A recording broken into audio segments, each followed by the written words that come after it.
Hermanos, estamos en la serie Discípulos, cómo vivir el Evangelio del mundo. Hemos hablado del llamado del discípulo la semana pasada. Hoy día vamos a hablar de la fe del discípulo. Después vamos a seguir hablando sobre el servicio del discípulo, la misión del discípulo. Es decir, ¿qué significa ser creyente, cristiano, evangélico, protestante? Seguir a Jesús en los días de hoy. 4 aspectos fundamentales de esta perspectiva. Lo primero que tenemos que preguntarnos cuando se habla de fe, ¿cuál es la importancia de la fe? Seguramente nuestra cultura es una cultura muy crédula, ¿cierto? Los latinoamericanos tenemos esa tendencia, pero vamos a hablar un poco sobre fe. ¿Qué tan importante es la fe? ¿Cuál es el espacio de la fe? Sobre todo en la discusión contemporánea. Estamos ahí también en la discusión de la nueva Constitución, de los nuevos desafíos para el siglo XXI.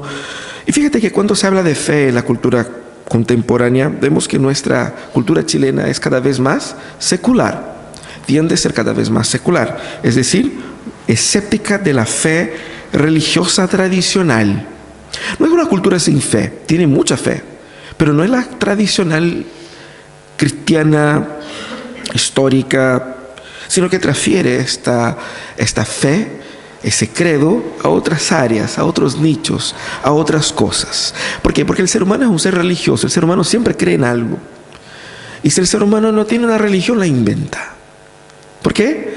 Fuimos creados para adorar y estamos siempre adorando una u otra cosa. Por lo tanto, la fe siempre es un tema. Pero si nosotros conversamos con el ciudadano común y corriente, lo que vamos a escuchar mucho es un tipo de fe que es la fe en la fe. ¿Cierto? Tira para adelante y que todo va a mejorar y hay que creer en uno mismo y hay que poner las ganas, porque si tú te crees las cosas funcionan, ¿cierto? La fe en la fe, ¿cierto? No hay así como un componente concreto, simplemente piensa positivo que todo va a funcionar. Yo me acuerdo cuando mi hermano estaba ahí en el hospital y había gente que decía eso, no, hay que pensar positivo, que no le va a pasar nada, que no es así que funciona la vida, pero bueno, la gente tiene esa tendencia, ¿no? Pero ahí tenemos también el creyente común y corriente. Y el creyente común y corriente cultiva muchas veces una fe que es demasiadamente simple, demasiado sencilla muchas veces, que dice, sí, yo creo en Dios. Y como que hasta ahí nomás llegó, o sea, ¿pero quién es Dios? No, sí, Diosito, el de arriba, el que me apoya, y qué sé yo. Y uno, es tan sencilla la fe, que es prácticamente la fe en la fe, pero que con otras palabras. Y cuando se aprieta, se nota que no hay fundamento en esa fe. Y es por eso que muchas veces en la práctica común de la vida, uno, aun siendo creyente, vive y reacciona ante los problemas como cualquier persona que no es creyente. ¿Por qué? Porque su fe no es así como una fe muy bien fundamentada, ¿cierto? Y esa fe es muchas veces lucha entre dos extremos. Ustedes conocen muchos creyentes que están entre el extremo carnal y el extremo moralista. Normalmente la historia de muchos es así. Los que nacen en una iglesia, sobre todo una iglesia moralista, y que crecen y pasan muchos años en una iglesia moralista, llegan en un momento de su vida que se rebelan y van para el otro extremo. Y yo estoy seguro que todos ustedes, al menos alguien en la mente se acuerdan de gente que era súper, pero súper canuto y hoy día está así como al extremo de lo extremo. ¿Por qué? Porque eso es un problema que tenemos en el corazón. Pero el problema no son los extremos, porque los extremos generan la caricatura. El problema para la mayoría de los creyentes está cuando yo estoy cerca del centro. Ese es el problema entre ser carnal y ser moralista. ¿Por qué? Porque el creyente puede ser las dos cosas al mismo tiempo. Y de hecho, cuando un creyente alimenta un estilo de fe carnal, también alimentará alguna conducta en su vida que es moralista. ¿Qué significa eso? El creyente carnal es lo que hace el mix entre la cultura secular y el cristianismo.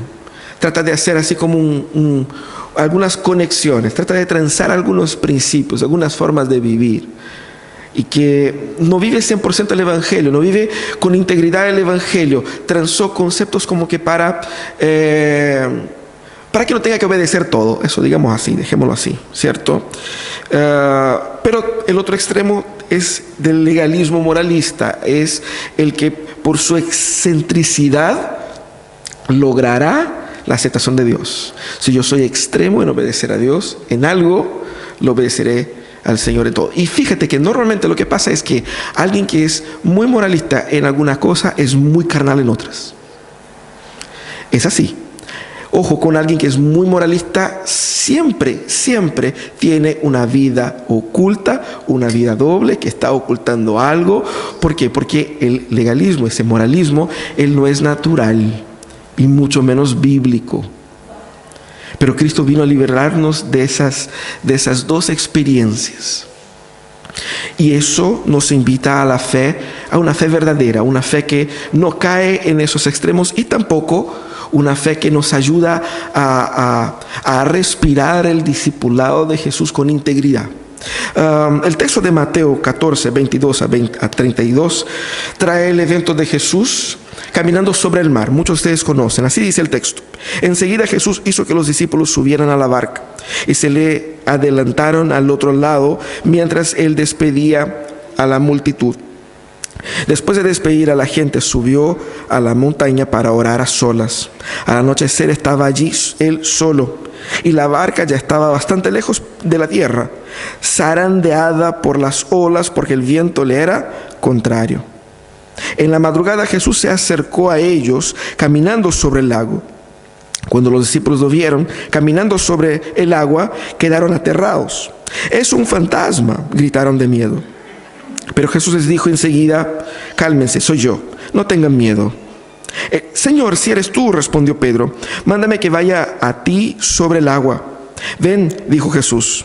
Pedro bajó de la barca y caminó sobre el agua en dirección a Jesús. Pero al sentir el viento fuerte tuvo miedo y comenzó a hundirse. Entonces gritó: «Señor, sálvame». Enseguida Jesús lo tendió la mano y sujetándolo lo reprendió: «Hombre de poca fe, ¿por qué dudaste?». Cuando subieron a la barca se calmó el viento, y los que estaban en la barca lo adoraron diciendo: «Verdaderamente tú eres el Hijo de Dios». Ese texto es un texto muy interesante porque muestra cómo Jesús presiona a los discípulos bajo una situación de presión. Ese evento de Jesús caminando sobre el mar se dio justo después de la multiplicación de los panes. Jesús estaba ahí en un lugar desierto, mucha gente, y los discípulos dijeron: «Mira, esa gente están aquí con nosotros, no tienen que comer. Señor, haz que se vayan para que coman en otro lado». Y Jesús les dice: «¿Y por qué no dan ustedes de comer?».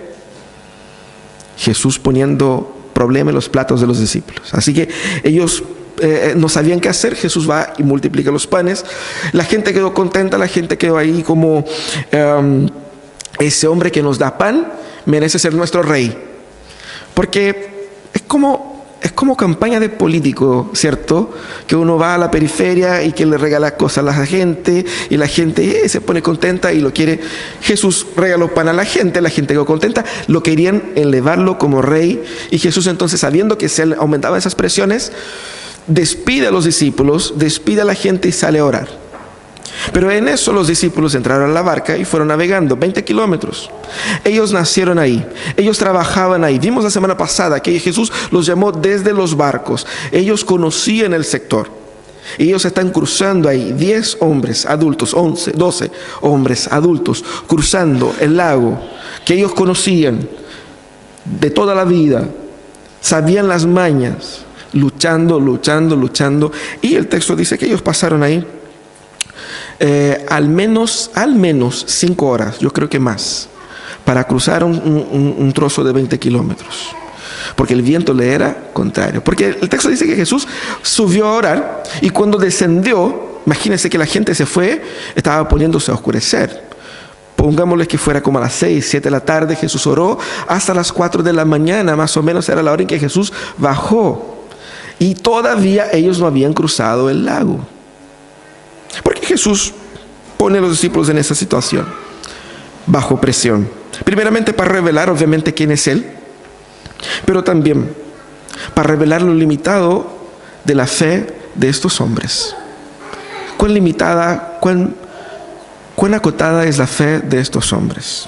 ¿Qué podemos aprender aquí en ese texto? Podemos aprender a construir una fe verdadera a partir de la experiencia de estos discípulos acá. Primeramente, hay 4 aspectos que nos van a ayudar a construir una fe verdadera a partir de la experiencia de ellos. Primeramente, debemos entender que el objeto de la fe es Cristo.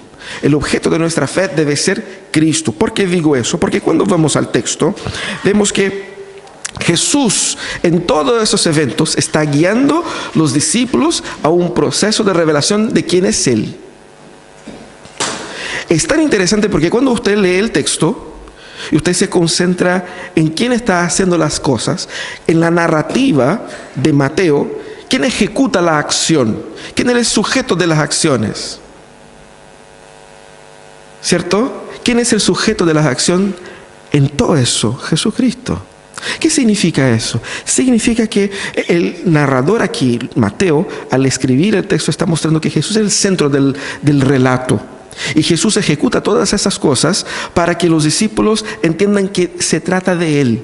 Nosotros leemos el texto y pensamos en lo excéntrico que es caminar sobre el mar, lo interesante que es multiplicar el pan, en el miedo de los discípulos, y no nos damos cuenta de que lo que el relato está mostrando aquí es que debemos creer en Jesús por todas esas cosas. Pero Jesucristo muestra que no solamente el centro aquí, pero que una fe verdadera tiene como objeto y debe tener como objeto central a Cristo y no mis sentimientos. ¿Qué es lo que nuestra cultura entiende por objeto de fe? Cuando uno cree en la fe por la fe misma, uno está creyendo en uno mismo. Pero eso es una falacia, porque yo no soy el que controla las cosas. Y eso es interesante. ¿Qué es lo que vemos aquí? Podemos creer en Jesús como el objeto de nuestra fe porque Él tiene el pleno control de todas las cosas. En esos eventos Él revela su verdadera identidad. ¿Por qué Cristo debe ser el objeto de nuestra fe? Porque Él es Él. ¿Por quién es Él? Por su carácter, por su identidad. Al revelar su identidad, así como vemos acá, nosotros debemos creer en Jesús tal cual como Él se revela, y no en el Jesús que nosotros queremos creer en nuestras mentes. Porque ese es el punto. Mucha gente dice, yo creo en Jesús, y la pregunta es, ¿cuál? ¿Qué Jesús? Si hay poco conocimiento bíblico, usted no conoce de verdad el verdadero Jesucristo. Para conocer a Jesús y tener a Jesús como objeto de nuestra fe y tener a Cristo, el Cristo verdadero, como el verdadero objeto de nuestra fe, debemos conocerle a Él. Para eso están eventos como estos. Tener a Cristo como objeto de nuestra fe es obviamente exponernos a nosotros mismos, a que Él se revele a nosotros como Él quiere. Y eso implica en que yo debo navegar por las Escrituras, debo leer las Escrituras y debo buscar encontrar en las Escrituras. No es un Jesús que se acomode a mi vida, pero es un Jesús incómodo, incontrolable. Es un Jesús que yo no lo puedo explicar en pocas palabras y no lo puedo controlar con mi discurso. Es un Jesús que me va a decir cosas incómodas a mí, que me va a retar, que me va a abrir los ojos. Es un Jesús que yo no controlo. Ese es el Jesús que debe ser objeto de nuestra fe, el Jesús de las Escrituras. Así que si Cristo no es el objeto y no es el centro de tu espiritualidad diaria, Él no es el objeto de tu fe. Si Cristo no es objeto de tu lectura bíblica, el propósito de ella, tu fe no está basado en Cristo necesariamente. Pero ese es el primer aspecto que vemos aquí. Cristo como centro de todas las acciones, mostrando que se trata de Él. Pero la segunda cosa que vemos en ese texto es que el contexto de la fe se da en el caos. Y a veces uno reclama de los problemas en la vida, pero debemos levantar la mano y agradecer por los tantos problemas que tenemos en la vida, porque son en esos problemas que tenemos en la vida que nos damos cuenta tanto de nuestra miseria como de la gloria de Dios. Podemos hacer la pregunta, ¿por qué Jesús expuso sus discípulos al problema de la escasez de alimentos antes y después a la violencia del mar? Pucha, que era pesado Jesús. Si Él tenía todo el poder, ¿para qué hacer con que estos hombres pasaran toda la madrugada avanzando contra el mar si podrían ir caminando con Él después? ¿Sí o no? ¿Por qué Jesús no les priva de este sufrimiento? Y más, ¿por qué que cuando ellos llegan con el problema de la multitud que no tenía comida, por qué Jesús simplemente no les multiplicó el pan? En vez de decir, oye, ya ustedes hagan algo. Y los dejó con la cabeza de ese tamaño. ¿Por qué Jesús presiona a los discípulos de esta manera? ¿Por qué Jesús expone a sus discípulos al caos? Porque quizás hoy día no entendemos así, pero imaginen lo que es tener a miles de personas hambrientas en un evento que tú estás organizando. O sea, es mucha responsabilidad. Hay gente que mató por mucho menos. Y Jesús expuso a sus discípulos a estas tensiones. ¿Por qué? Porque ambas circunstancias culminan en una revelación más profunda de quién es Cristo y de su real poder. Para que ellos pudiesen conocer a Cristo, tenían que pasar por la tempestad. Tenían que pasar por la confrontación. Pero la experiencia del mar es aún más profunda. Fíjense que todos ellos eran trabajadores del mar. Y ellos fueron expuestos no a una situación inédita. Ellos conocían los problemas de los vientos. Ellos estaban acostumbrados a eso. Y Jesús los deja luchar con sus propias herramientas. Jesús era un carpintero. ¿Qué va a saber Jesús de navegación? Ellos eran los pescadores. Ellos eran los expertos. Ellos tenían mejor que cualquier otro la habilidad, el conocimiento para cruzar el mar y llegar al otro lado sin problema. No Jesús.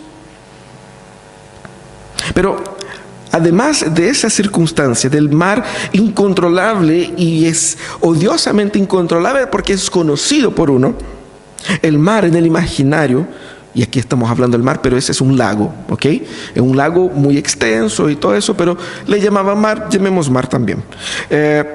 El mar en el imaginario judío representaba el caos, porque era incontrolable. Todo estaba bien, de repente venía un viento, y ese viento, ¿quién puede decir al viento que pare? Nadie. ¿Quién puede controlar el tamaño de las olas? Y el mar te puede tragar y tú no puedes hacer nada en contra de él. Tanto que en el imaginario también hebreo existía la idea de los monstruos marinos, seres potentes. Ahí en los profetas del Antiguo Testamento, sobre todo en Job, vemos esa narrativa de los monstruos del mar, así como seres poderosísimos que el ser humano no puede controlar. Entonces el mar siempre representaba eso, en última instancia, caos y muerte. Cristo caminando sobre el mar representa a Cristo gobernando sobre el caos y la muerte en la narrativa de Mateo. Fíjate que la soledad de los discípulos en ese barco luchando para sobrevivir, para llegar al otro lado, es como una metáfora de nuestra propia vida, luchando nosotros en el caos que es la existencia para llegar al otro lado. Algo tan sencillo pero al mismo tiempo tan complejo. Y algo que suele ser o debiera ser más natural y no lo es, por todo el viento contrario, por todas las olas que se levantan, vemos a Cristo pasando por ahí. El texto de Marcos dice que incluso Jesús iba pasando por ellos. Jesús les ganó a pata. Nosotros en un barco tratando de llegar al otro lado, ese es el cuadro que debemos tener en mente para poder entender qué significa tener fe en Jesús. El problema es que mucha gente no se ve y no se da cuenta que está en un barco, en el medio del lago, tratando de llegar al otro lado y no puede. Tratando de avanzar y el viento, las olas, tratan de hundirte a ti y tu familia. No vemos nuestra incapacidad de salvarnos. Es ahí donde surge la fe en Jesús, porque en el caos vemos mejor a Cristo. En el caos y en el sufrimiento vemos a Cristo mejor, porque Cristo viene como caminando, sin sufrimiento, sin drama. Oró toda la noche y vino, obviamente que estaba menos cansado que los caballeros que estaban toda la noche remando ahí. Jesús caminando sobre el mar no es solamente un desafío para la física, que es nuestra lectura contemporáneo. Uno lee, pero ¿cómo hizo para que el pie no hundiera ahí en el... Y uno pensando en las fórmulas físicas para que Jesús rompió en ese momento. Pero no es un desafío solo para la física. Es Jesús mostrando que Él domina lo indominable, que Él gobierna por sobre lo ingobernable, que Él está por sobre el caos. Si fuera a decir eso en portugués, le diría que era Jesús zambando en la cara del caos, ahí, ¿cierto? Sin importar nada. Para mostrar para los discípulos lo que significa su poder y su identidad. Los discípulos no podrían vencer el mar, pero Jesús no se daba ni siquiera el trabajo de luchar contra el mar. Jesús era el dueño del mar. Y el mar no puede hacer nada en contra de Él.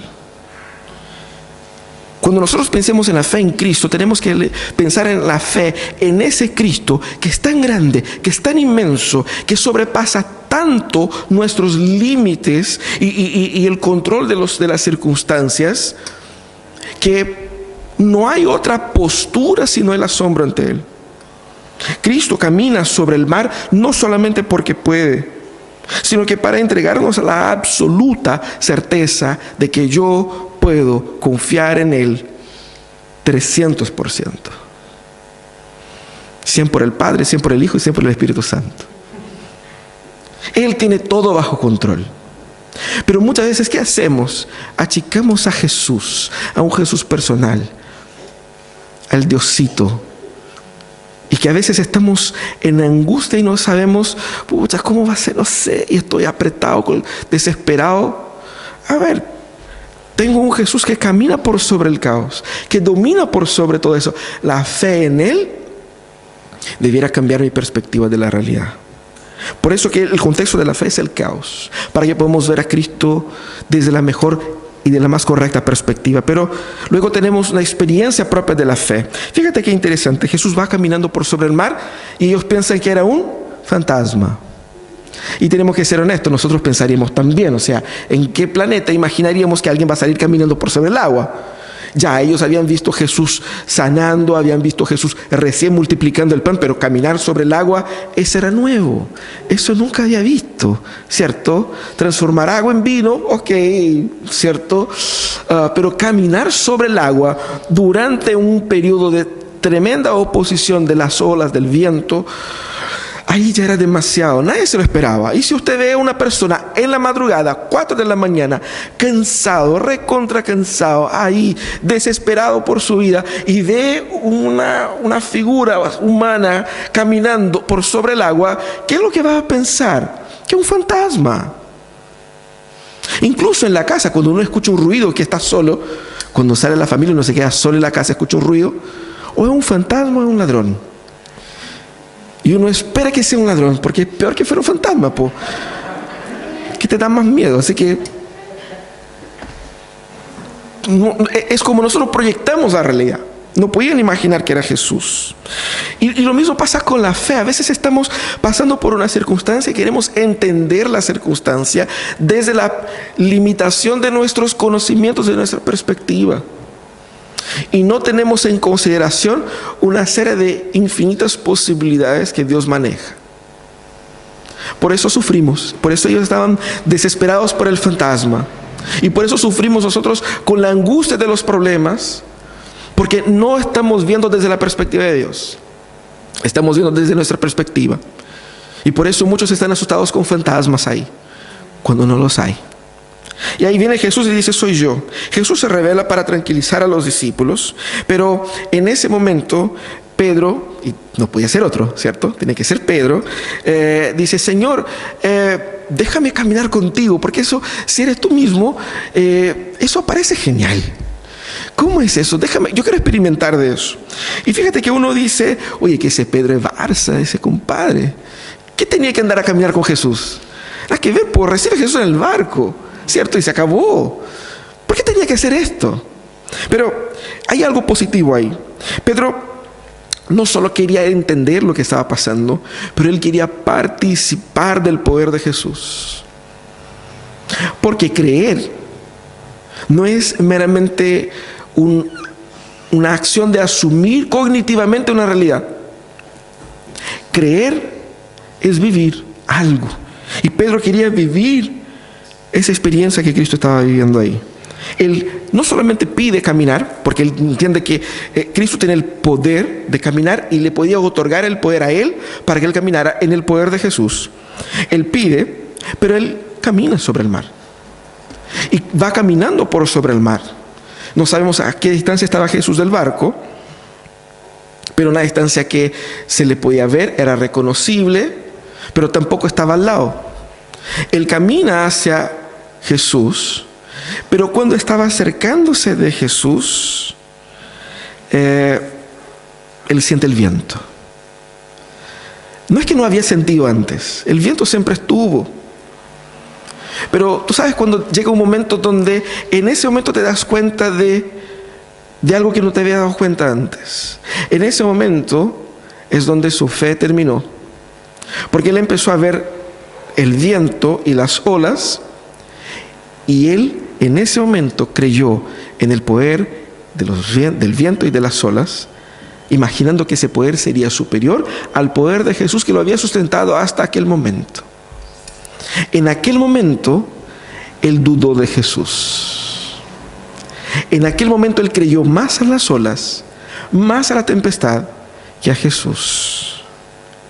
Y ahí es en donde él empieza a hundirse. Pero esa historia de Pedro también muestra que en ese momento de angustia, ¿qué es lo que hace él? Clama a Jesús. Él pide que Jesús lo salve. Y Jesús lo salva. Y lo salva retando. No nos gusta ver un Jesús así. Nos gusta ver un Jesús buena onda, ¿cierto? Y Jesús ya lo salva retando a él. ¿Por qué dudaste? Fíjate que Pedro tuvo fe para salir del barco, caminar en dirección a Jesús. Pero lo que sería una celebración de fe termina en vergüenza. Ahora, imagínense, ¿no? Los 11 en el barco. Ya, pues loco, agrandado. Pero los 11 no tuvieron valor para salir. Pedro sí tuvo. Si la fe de Pedro tenía falencias, mucho más la de los 11, que eran aún más cobardes. Ahora, esta fe termina en vergüenza y súplica. Jesús critica lo chico de la fe, la chiquez, ¿cómo se dice? La pequeñez de la fe de Pedro.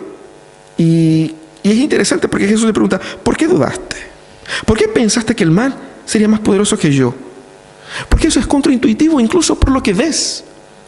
Ves que yo estoy caminando. Yo soy superior al mar. Yo lo controlo. Y más, ves, tú caminaste. Y es así como nuestra fe muchas veces es incoherente, es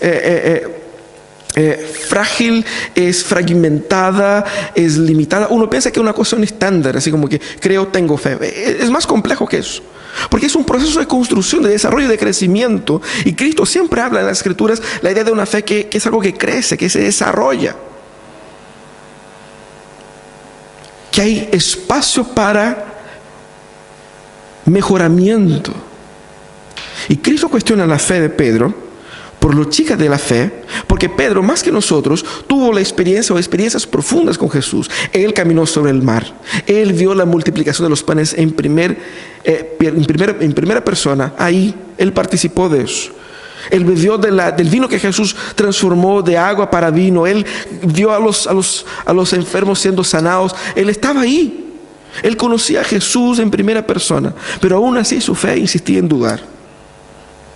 Solamente una fe. Fíjate que la experiencia de Pedro es importante porque solamente una fe que experimenta de la relación con Cristo revela su real dimensión. ¿Cómo sé cuánto conozco y cuánto creo en Jesús? En la medida en que camine con Él. Solamente caminando con Jesús, solamente en el diario vivir con Jesús, que se puede tener la noción del tamaño del problema, ¿cierto? Esa relación con Jesús, ella va a poner a prueba mis falacias y mi real debilidad. Esa relación con Jesús es el momento donde Él me reprenderá a mí. Porque uno ve a Jesús retando a Pedro y dice, con Pedro, pero también me reta a mí. Mi fe, que es menor que la de Pedro. Así que nosotros debemos entender que necesitamos tener un caminar con Jesús para que Jesús nos reprenda, para que Jesús nos diagnostique la limitación de nuestra fe, para que así podamos crecer. Porque si yo siento que está todo bonito conmigo, si yo estoy bacán, si yo creo mucho en Dios, yo tengo una fe que mueve montañas, que yo soy lo más bacán del mundo, no tendré motivación para crecer. Pero cuando camino con Jesús, Él me muestra lo chico que soy. Él revela los ídolos de mi corazón. Él revela que no tengo fe en Cristo, tengo fe en mí mismo. Tengo fe en la fe, tengo una fe carnal, tengo una fe mediocre, tengo una fe moralista, no una fe en el Evangelio. Y es ahí entonces donde Él me sana y me ayuda a crecer. Debemos nosotros luchar contra la fe de cartón. Hay canutos de cartón, ¿cierto?, que alimentan una fe de cartón. Una fe que se dice pero no se vive. La experiencia de la fe es importante porque necesito no solamente decir que creo, pero debo creer de forma concreta, práctica. Es decir, si lo que tú dices sobre Jesús no se transforma en acción, tu fe no es verdadera. Es tanto así que Santiago nos va a exhortar en relación a eso. Él dice: sin embargo, alguien dirá, tú tienes fe, yo tengo obras. Pues bien, muéstrame tu fe sin las obras, y yo te mostraré la fe por mis obras. ¿Tú crees que hay solo un Dios? Magnífico. También los demonios lo creen y tiemblan. Para exhortar que no basta decir que cree, hay que vivirlo, hay que experimentarlo, hay que caminar con Jesús. La fe verdadera es una fe que se experimenta en la relación con Cristo. Pero fíjate que Jesús entra en el barco y se calman las olas. Jesús entró y en ese relato Jesús no dice nada. Él simplemente entra en el barco y se cierra el viento, así como automático. Y el ser humano lucha con toda la tecnología para hacer con que las cosas sean cada vez más automáticas, ¿cierto? Porque da una experiencia, una sensación de control, de modernidad, ¿no es cierto? Entra y se prende la luz, ¿cierto? Abrí el auto, te sentáis y se prendió solo. Mira qué maravilloso. Pero Jesús entró en el barco y se terminó la tempestad. Jesús estaba en otro nivel. Y Él tranquiliza a los discípulos. Su propia presencia tranquiliza a los discípulos. Ellos estaban ahí a más de 5 horas tratando de luchar por un tramo ahí de 20 kilómetros. Pero Jesús solo con su presencia resolvió todo el impedimento que había en su lucha ahí en ese momento. Pero Jesús, mostrando no solamente su poder sobre las circunstancias, pero por sobre todo la facilidad y la naturalidad con la que Jesús domina esas cosas. Vemos la lucha, en el relato de la multiplicación de los panes, la angustia por dónde voy a encontrar pan para tanta gente. Y es una angustia coherente con la realidad, que yo no tengo solución. Y Jesús no lo soluciona haciendo un gran esfuerzo, aquí me lo voy a matar para transformar a ustedes pan. No, Jesús simplemente va repartiendo, así como si nada, sin sudar. Simplemente, obviamente hay que repartir pan para 5,000 personas adultas, más niños y afines. Era cansador, pero Jesús ni siquiera se complica. Jesús no sufre.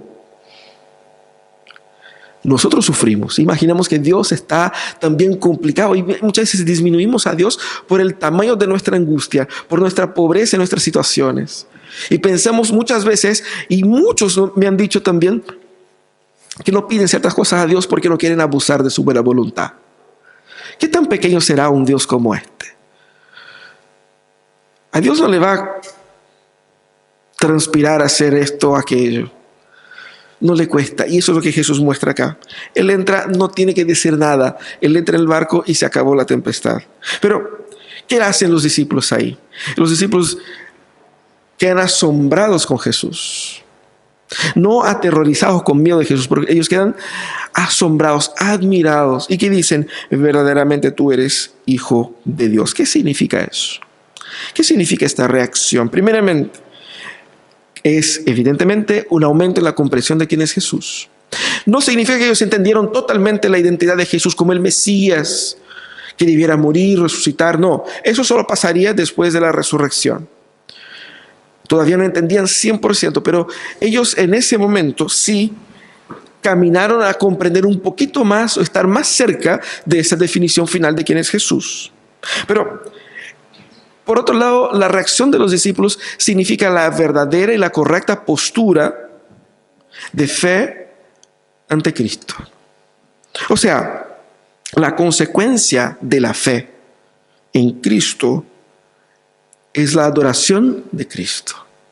Porque si uno pregunta, ¿cuál es el propósito de la fe? ¿Para qué cree? ¿Cuál es la función de la fe? Uno va a decir, para salvarme del infierno nomás. Entonces, el objeto pasa a ser yo. Yo soy el gran ganador acá. Pero la fe en Cristo no es una fe en sí misma, ni una fe que me da un premio al final del camino, sino que el objeto de la fe, siendo Cristo, el propósito y el impacto que produce esa fe en mí es llevarme a mí a la gloria de Cristo. ¿Qué es lo que ellos hacen acá? Reconocen el poder de Jesús. Y la fe verdadera debe llevarnos a reconocer el poder de Jesús ante nuestra impotencia. También ellos reconocen el carácter salvador de Jesús, porque ellos estaban perdidos y Cristo los salvó del caos del mar. Reconoce también la gloria de Jesús. ¿Qué significa eso? Significa que ellos estaban en ese momento reconociendo el valor de Jesús, un valor inmenso. Ellos estaban reconociendo los méritos absolutos de Jesús. Ellos también estaban reconociendo lo tanto que Jesús era divino. Pero cuando nosotros pensamos en el impacto de nuestra fe en nosotros, ¿qué significa creer en Jesús para nosotros? Debería significar estas cosas. Debería significar que yo soy impotente para salvarme a mí mismo. Yo soy incapaz de gobernar mi casa, de vivir de una forma ordenada, de ser un ciudadano decente.